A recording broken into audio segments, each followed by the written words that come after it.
Dia mendengar.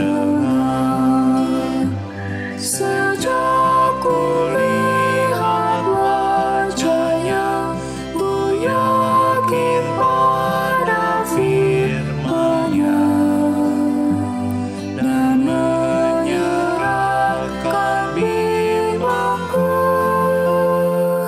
di dalam saat yang teduh.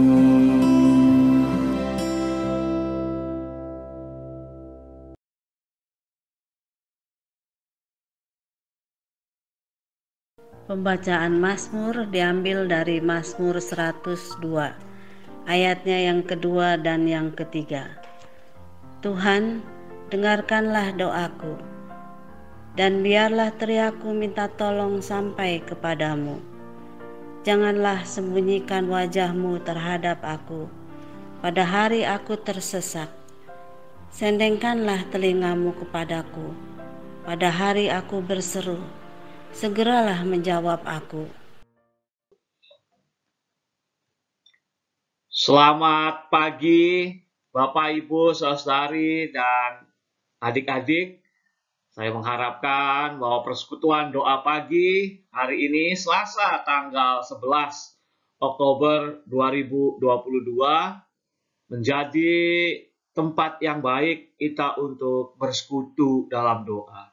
Dan kita akan merenungkan firman Tuhan pagi hari ini penuh dengan segala sukacita. Mari kita berdoa. Bapa di dalam surga, kami bersukacita, kami masih mempunyai kesempatan bersekutu dalam doa, bersekutu dalam perenungan firman Tuhan. Pagi hari ini kami ingin merenungkan firman-Mu, atau mungkin ada kami yang mendengarkannya siang, sore, malam.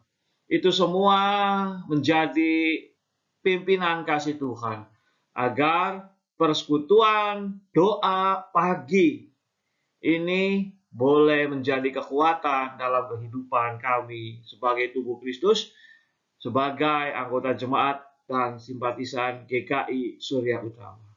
Pimpin hamba-Mu agar ia boleh berkata-kata seturut dengan kehendak-Mu. Dalam nama Tuhan Yesus Kristus kami berdoa. Amin. Tema perenungan firman Tuhan hari ini adalah cari perlengkapan perang. Perang seperti apa? Mari kita baca Efesus pasal yang ke-6 ayat yang ke-10. Akhirnya hendaklah kamu kuat di dalam Tuhan, di dalam kekuatan kuasa-Nya. Kenakanlah seluruh perlengkapan senjata Allah, supaya kamu dapat bertahan melawan tipu muslihat iblis.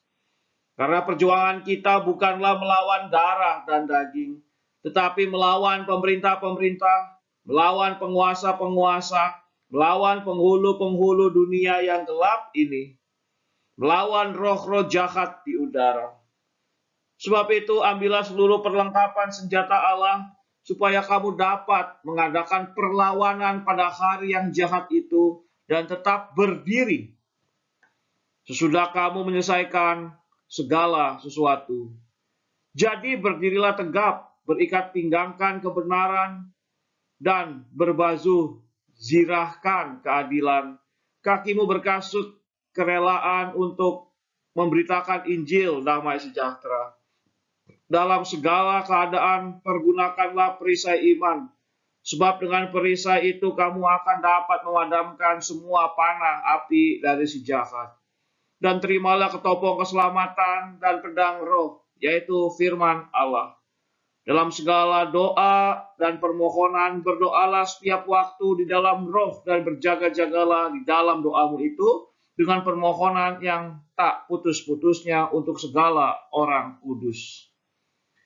Juga untuk aku, supaya kepadaku, jika aku membuka mulutku, dikaruniakan perkataan yang benar, agar dengan keberanian aku memberitakan rahasia Injil yang kulayani sebagai utusan yang dipenjarakan. Berdoalah supaya dengan keberanian aku menyatakan sebagaimana seharusnya aku berbicara. Saudara, sampai di situ pembacaan firman Tuhan. Yang berbahagia adalah kita semua yang mau mendengarkan, membaca, mendengarkan, merenungkan, dan melakukan kebenaran firman Tuhan. Mari kita merenungkan bagian firman Tuhan ini. Ya.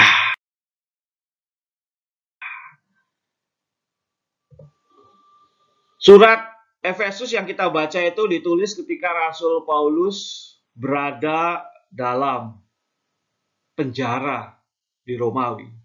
Dia dipenjarakan oleh pemerintah Romawi. Berarti hidupnya dalam kesusahan, hidupnya dalam tekanan, ketakutan mungkin, pergumulan, kenapa aku setelah mengikuti Yesus kok malah jadi hidup sengsara. Maka ketika Rasul Paulus hidup dalam kesusahan, ia tidak membiarkan permasalahannya itu menekan hidupnya, menghancurkan semangat hidupnya. Ia tetap berusaha untuk melayani Tuhan, walaupun kehidupannya terbatas dalam penjara. Maka ia teringat akan jemaat di Efesus. Jemaat yang mulai berkembang, jemaat yang sedang menghadapi pergumulan juga karena kekerasan, tindakan yang dilakukan oleh pemerintah Romawi, maka juga kehidupan persekutuan yang ada di Efesus. Nah, Rasul Paulus mencoba untuk menegaskan bahwa keselamatan orang percaya dan kesatuan hidup orang percaya bagi jemaat di Efesus. Jadi jemaat di Efesus coba dipimpin, dibimbing agar jangan takut. Jalan keselamatan yang telah engkau pilih sebagai umat Tuhan, umat Kristus, dan peliharalah persekutuan yang erat, yang saling mendukung. Nah, ketika kita mengingat pengantar atau sekilas tentang surat Efesus ini, mari kita bertanya kepada diri kita masing-masing. Apakah identitas Kristen yang kita miliki saat ini menjadi pertimbangan dalam mengambil keputusan, menjadi arahan dalam kehidupan, identitas kekristenan kita? Nah, Rasul Paulus mencoba untuk menunjukkan bahwa jalan keselamatan yang telah engkau pilih, engkau tidak akan sia-sia. Maka peliharalah hidup persekutuan yang saling menguatkan itu. Fokus kepada identitas sebagai pengikut Kristus. Dalam kehidupan ini tentu ada banyak godaan kita untuk menjauh dari tujuan kita, yaitu fokus sebagai pengikut Kristus, menunjukkan identitas kekristenan kita, bahwa kita adalah pengikut Kristus yang setia. Ada banyak godaan dalam kehidupan pribadi, pekerjaan, keluarga, relasi yang membuat hati kita terpuruk, mencekam seperti situasi yang dihadapi oleh Rasul Paulus maupun jemaat di Efesus. Bagaimana situasinya itu membuat takut, waduh. Akhirnya ada penyesalan, ada keraguan. Lanjutkah aku menjadi pengikut Kristus? Masih tak bertahankah aku menjadi seorang pengikut Kristus? Nah, sampai di sini, Bapak Ibu, saudara berkata Tuhan, mari. Kehidupan yang sedang kita hadapi ini kita menangkan sebagai pengikut Kristus. Bagaimana kita memberikan dampak yang baik. Bagaimana kehidupan kita itu memberikan hal-hal yang berguna untuk sesama. Karena kita adalah pengikut Kristus, maka kita harus menunjukkan identitas kekristenan kita. Maka itu artinya kita sungguh-sungguh menjadi saksi Kristus dimanapun kita berada. Nah, Bapak Ibu sekalian Tuhan, coba ingat-ingat. Apakah kehidupan kita sebagai pengikut Kristus telah membawa perubahan yang baik, telah memberikan dampak yang baik, telah memberikan sukacita, telah memberikan kebaikan-kebaikan, ketimbang orang-orang yang bukan pengikut Kristus. Di sini kita mencoba untuk menghayati bahwa apakah Setiap kita sungguh-sungguh layak disebut sebagai saksi Kristus. Maka, ayo kita hadapi kehidupan kita dengan tegar. Kita hadapi kehidupan kita dengan sungguh-sungguh. Nah, pada bagian ini, Rasul Paulus menggambarkan kehidupan sebagai umat Kristus sedang menghadapi peperangan. Tentu saja, ini semua hanya sebuah gaya penyampaian. Menjadi sebuah ilustrasi bahwa setiap orang menghadapi perangnya masing-masing. Perang ini kan adalah dua kubu, dua kekuatan yang saling mengalahkan.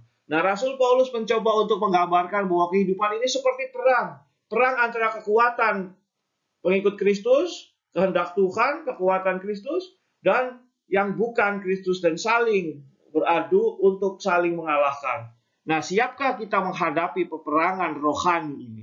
Siapkah kita menghadapi perang identitas kita ini? Maka mari kita perhatikan pada bagian ini.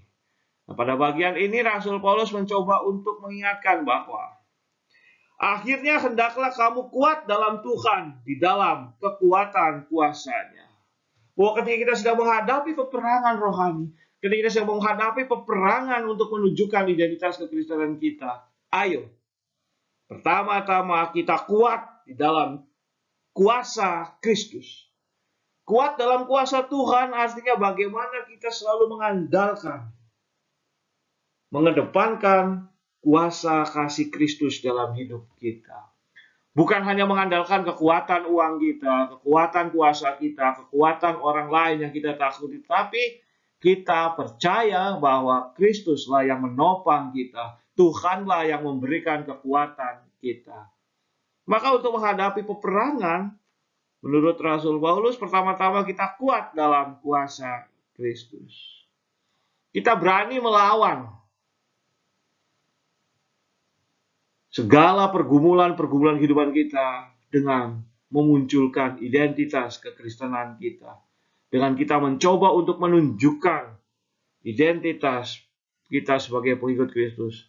Lawan yang dihadapi adalah bukan hanya manusia, tetapi di dalam manusia lain, di dalam orang lain itu ada kuasa yang mengajak kita untuk lari dari kehendak Tuhan, mengikuti kehendak yang lain, di dalam segala pergumulan, permasalahan kehidupan kita. Nah, pada gambaran ini Rasul Paulus menggambarkan seorang prajurit yang siap berperang. Maka kita maju laskar Kristus. Bagaimana kita sebagai serdadu, sebagai prajurit, bukan hanya untuk mengalahkan orang lain, tetapi mengalahkan kuasa-kuasa kegelapan yang ada di dalam diri kita. Pertama-tama, di dalam segala kehidupan kita, musuh terbesar yang kita hadapi adalah kuasa si jahat. Kuasa yang mencoba untuk menawan hidup kita. Nah, untuk menghadapi kehidupan peperangan itu, peperangan rohani, Rasul Paulus mengingatkan kita punya senjata. Maka ayo kenakan senjata kita untuk menghadapi kehidupan peperangan rohani ini. Ini artinya kita kuat dalam kasih, dalam kuasa Kristus itu. Nah, mari kita perhatikan senjata. Kenakanlah senjata Allah. Kenakanlah seluruh perlengkapan senjata Allah supaya kamu bertahan melawan tipu muslihat iblis. Tadi ya, lawan yang kita hadapi bukan darah dan daging, tetapi lawan yang kita hadapi adalah kuasa si jahat yang lebih menakutkan, yang lebih hebat kuasanya. Maka ayo kita kenakan senjata-senjata yang Tuhan berikan dalam hidup kita ini. Ketopong. Ketopong itu seperti helm ya, melindungi kepala. Ini artinya bahwa pikiran kita fokus kepada keselamatan yang diberikan oleh Tuhan. Bahwa identitas kekristenan yang kita miliki merupakan jalan keselamatan yang abadi. Dan kita tidak ragu untuk hidup sebagai pengikut Kristus karena pikiran kita selalu fokus kepada Kristus. Nah, baju zirah dikenakan untuk melindungi tubuh. Dengan baju zirah ini tuh bahwa setiap prajurit susah untuk dilukai. Karena baju zirah itu biasanya dari logam. Logam yang melindungi. Jadi logam-logam dijalin sedemikian rupa sehingga menjadi rompi, menjadi baju yang sangat aman. Melindungi dari panah, melindungi dari sabetan pedang, dari tombak. Nah, apa yang melindungi kita? Yang melindungi kita setelah kita fokus pada keselamatan di Kristus adalah keadilan. Bahwa kita tidak melakukan yang seharusnya dan tidak melakukan apa yang tidak kita harus lakukan. Sebagai suami, sebagai istri, dan apapun itu, ayo lindungi diri kita dengan keadilan. Keadilan di keluarga, dalam persahabatan, dan dimanapun kita berada dalam tempat kerja.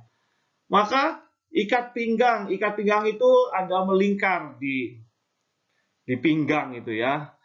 Nah, ikat pinggangnya adalah ikat pinggang kebenaran. Maka setiap orang yang diikat oleh kebenaran, maka ia akan selalu membawa kehidupannya pada kehendak Kristus. Mencari kehendaknya yang mulia itu. Nah, berkasutkan Injil. Kasut kerelaan memberitakan Injilnya artinya bahwa setiap pribadi-pribadi diajak untuk menyatakan shalom, memberitakan damai sejahtera dimanapun berada, di keluarga, tempat pekerja, di gereja, dimanapun. Sudahkah kita menjadi pribadi-pribadi yang mewujudkan damai sejahtera? Maka ada senjata lagi, iman, yang menjadi perisai kita, menjadi tameng yang menangkis semua senjata lawan tadi ya.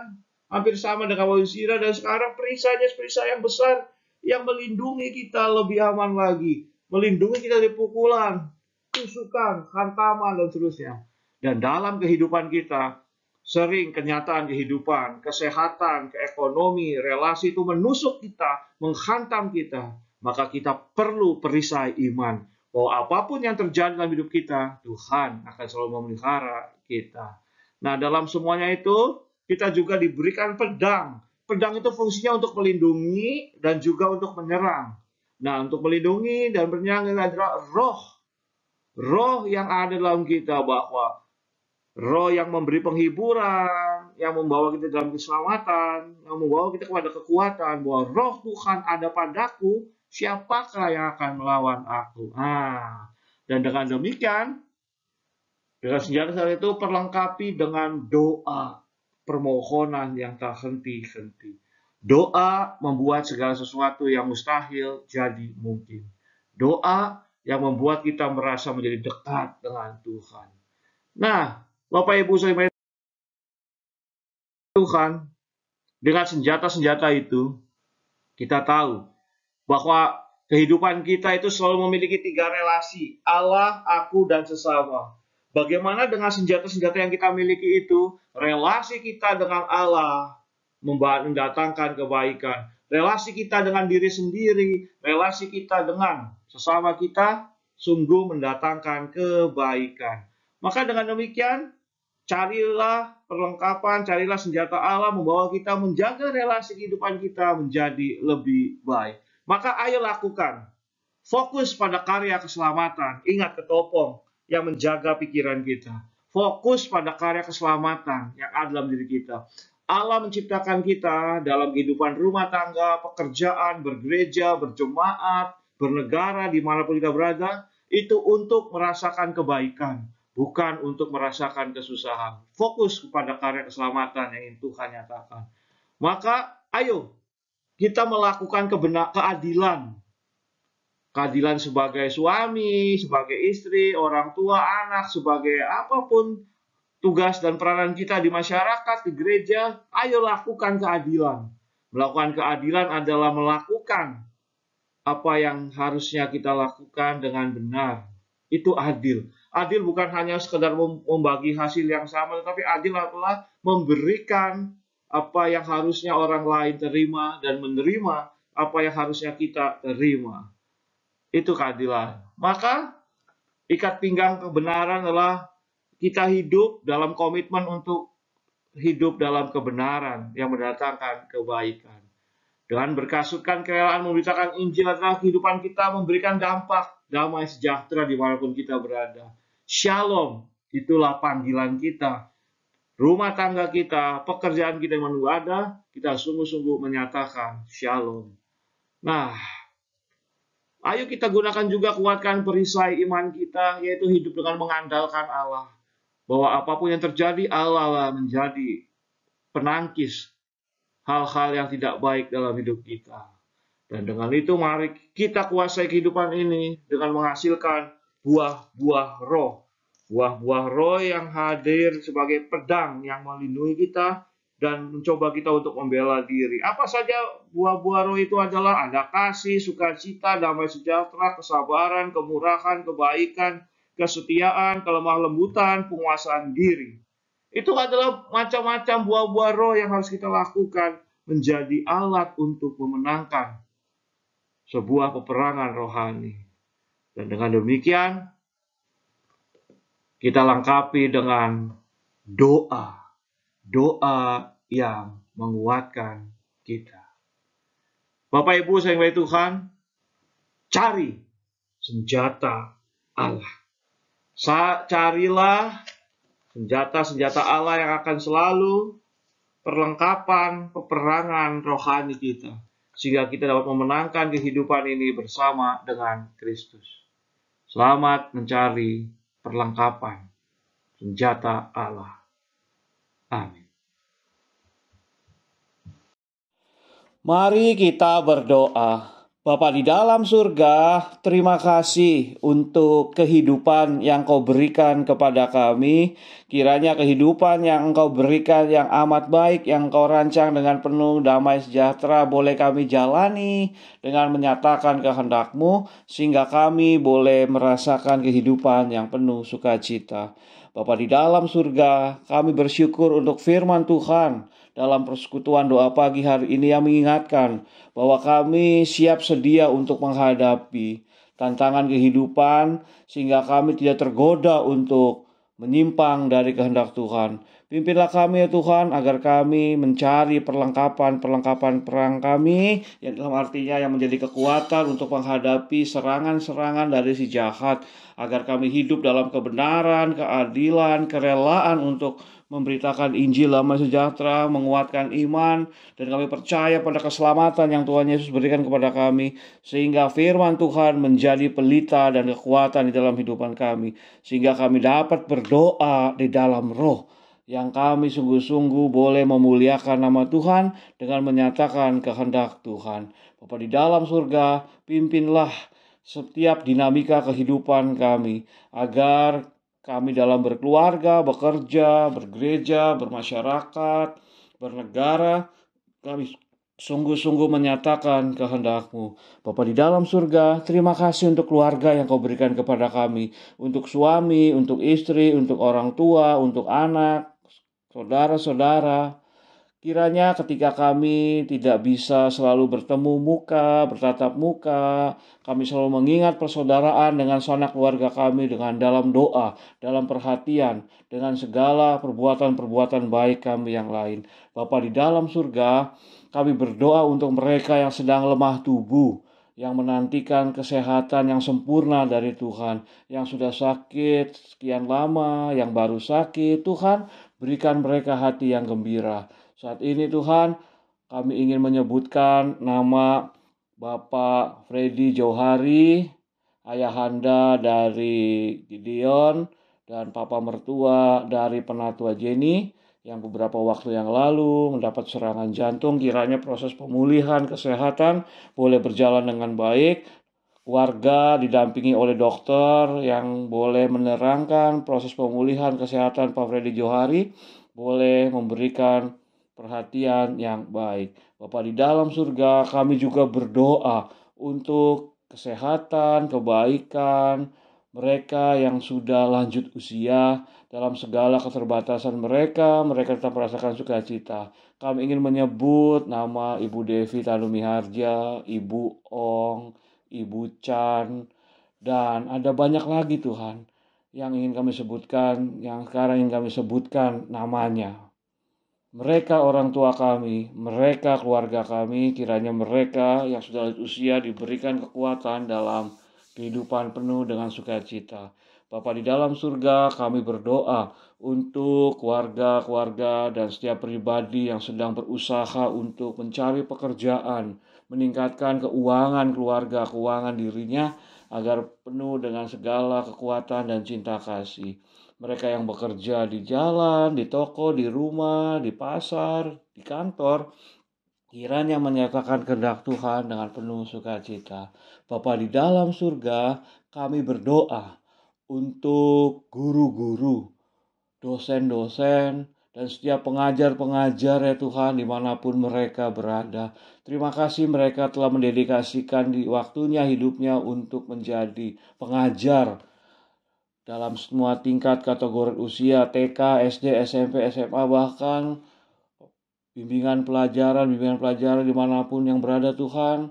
Para trainer-trainer mereka kiranya boleh memberikan pengajaran yang baik, edukasi yang membuat kehidupan nara didiknya boleh mendapatkan kebaikan.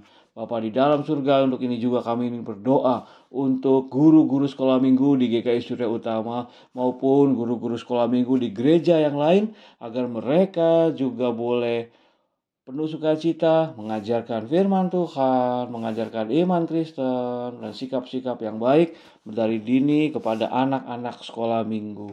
Bapa di dalam surga, kami berdoa untuk GKI Surya Utama, keluarga kami yang kedua, kiranya ketika kami memasuki bulan Oktober dan memasuki perhatian akan keluarga dalam bulan keluarga, Tuhan, ini semua tidak hanya menjadi sebuah rutinitas, tetapi kami GKI Surya Utama boleh sungguh-sungguh memperhatikan kehidupan keluarga, semangat sukacita hidup dalam keluarga, baik keluarga kami maupun keluarga kami dalam bergereja.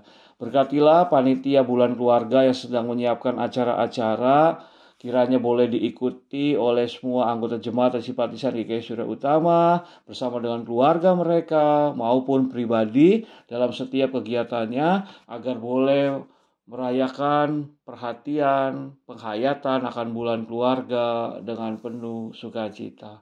Bapa di dalam surga, kami juga berdoa untuk proses pemilihan penatua masa pelayanan 2023-2026. Tuhan, kiranya Engkau akan selalu memberkati agar bakal calon penatua yang sudah dilawat, yang sudah masih menggumuli panggilannya Tuhan, kiranya mereka akan menemukan kehendak Tuhan dalam proses pemanggilan bakal calon penatua ini. Kami bersyukur untuk nama-nama yang sudah menyatakan kesediaannya untuk menjadi bakal calon penatua pada masa pelayanan ke depan. Kiranya makin dikuatkan, kiranya didukung oleh keluarga, sehingga para penatua, bakal calon penatua, bersama dengan majelis jemaat, di tengah segala kesibukan pribadi, pekerjaan, pelayanan kepada Tuhan juga menjadi sukacita dan penuh kebaikan. Bapa di dalam surga, kami juga berdoa untuk Republik Indonesia, untuk kehidupan umat manusia, kiranya boleh menyatakan damai sejahtera di dunia ini. Inilah doa kami ya Bapa, yang kami naikkan di dalam nama Tuhan Yesus Kristus. Amin.